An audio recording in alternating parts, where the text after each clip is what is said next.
My sister's voice cracked through the phone like glass breaking. "Get home now," she whispered. "Take her to a different hospital. Don't tell her you spoke to me." My hand froze on the steering wheel. "What are you talking about, Sarah? Is the baby okay?" Silence. Then, quietly, "Just do it, please." That was the moment everything shifted. The moment joy turned into suspicion. 3 hours earlier, I'd been floating. We'd just seen the ultrasound, tiny hands, tiny feet, a heartbeat that felt like hope made audible. My wife, Emily, was glowing, laughing. She held my hand and said, "We did it. We'd tried for 2 years. 2 years of doctors, tests, tears, and sterile rooms that felt more like graves than clinics." So when the doctor said everything looked perfect, I believed him.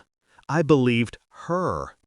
On the drive home, I sent a picture of the ultrasound to Sarah, my sister, the radiologist, just to share the happiness. She replied instantly, "Can I call you?" Her tone on that call, I still hear it. Controlled panic, professional terror, the kind of voice people use when they've seen something they can't unsee. When I got home, Emily was in the kitchen, humming, slicing strawberries. She looked radiant, like nothing was wrong.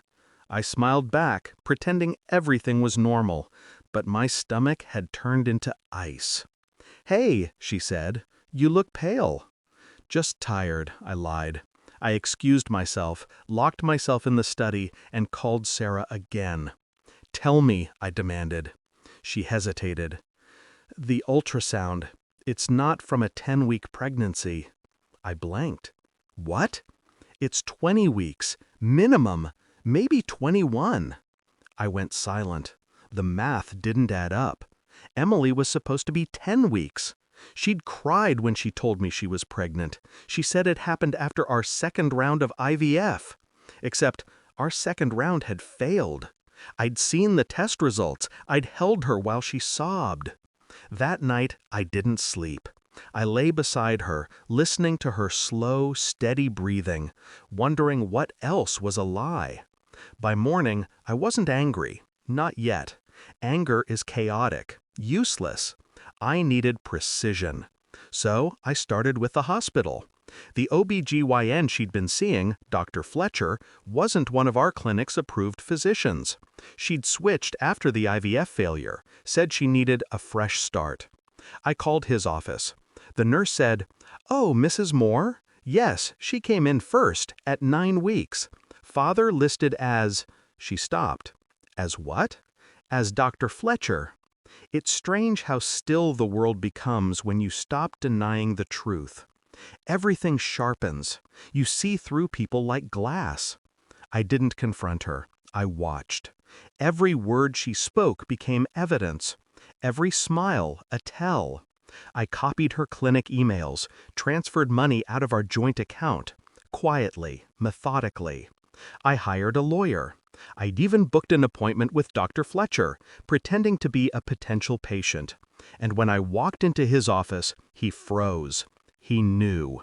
Immediately. The man who was supposed to help us start a family had started one of his own. With my wife. The ultrasound wasn't a miracle.